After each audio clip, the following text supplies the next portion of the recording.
This is TWiT. What is it about Cuphead that captured the imagination of so many people? And Mary Jo Foley, you've already expressed that it's not going to win you over, but some people are saying that might be the game that finally gets me again. I think she appreciates the awesomeness of it, right? That I do. The graphics. There's something universal. Yeah. Yeah. Yeah, when we first saw Cuphead, when was that, like 3 years ago, 3 years ago, I was like, okay, now there's a game that looks sort of fun for somebody like me who doesn't care about first-person shooters, right? Like, okay, that's cool. You know what it is? Today's kids are missing out on something that I think was actually really important and multi-generational before, which was that when I grew up, when you grew up, and for another half generation and a few generations before that, we all actually had these shared experiences on TV that were classic cartoons and movies from the past in some cases, right? And so my kids today, my kids are actually old enough that they sort of hit on the end of this, but really young kids today don't have that experience where you get up on Saturday morning and the Warner Brother cartoons are just on TV and there's little educational things between them, and it's like it's a morning and it's something you look forward to and it's great.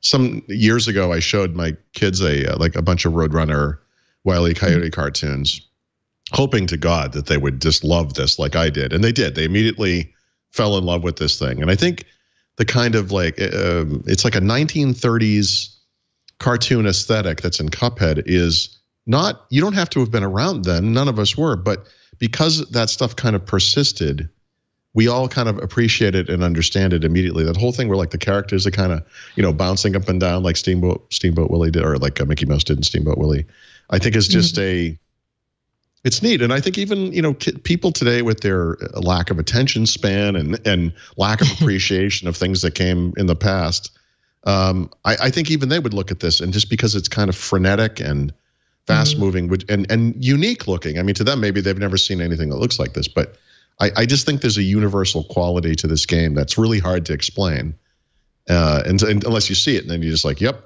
yeah." It's just neat looking. I remember I've seen people.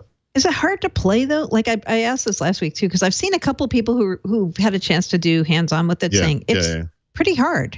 So I have a theory about that. I didn't think it was hard. It's a platformer, right? Okay. So, I think the problem is it is universally attractive to people. So people who don't play a lot of games pick this thing up and they're like, oh, this is kind of hard. It's like, yeah, you've been using a fidget spinner for the past 6 months. Maybe you should do something slightly more complicated. Manipulate an object in real time and maybe this will be good for your hand-eye coordination. I don't know. Right. See how it goes. Yeah. Just a thought. Yeah. Right. There's a famous video right now on YouTube of his name flees me, but he played Cuphead and got Dean Takahashi. Dean, right? He got maybe 60% through the level after 30 minutes, and people the comments are horrible. People are calling him an idiot. They say he deliberately too bad. Usually screwed up on the YouTube, experience. The comments are great. I know, right? Yeah. It's not what I expect. Yeah, but constructive. I mean, these are particularly bileful because they're saying he's not a real video game journalist, even though he's been covering this longer than anyone else I know. Yeah. What are your credentials exactly? Yeah. Oh, well. Yeah. And yes, it is difficult, but it's especially difficult for those who maybe haven't picked up a platformer in a while. A platformer is not FPS. Yeah, it's a different kind of game, and this harkens back to for me as an Amiga guy, like the Shadow of the Beast type games, or if you came from the UK, there was a whole not a family, but just a whole group of games that came out of there that were platform side scrollers. That was just what the games were back then. The original Duke Nukem games, by the way, were side-scrolling 2D platformers. That's what they were. And then the third one came and it went first person. But yeah, this is what video. Well, they didn't have this kind of awesome graphics. Obviously, the effect here is so beautiful. But the game style, the play style, is classic platformer. Now, this game almost ended up in development hell because I saw it first in 2015. And I loved it. I loved the aesthetic. Like you, the very first thing I thought of was, oh, that's Steamboat Willie. That's the animation style. But since then, they actually rewrote the entire game. And details are starting to emerge about why that happened. But essentially, you have a bunch of people who were incredibly passionate about the project, and it just didn't feel right. I admire that, even though most of the 99% of the time when you have a team like that, that essentially means the project will never be released.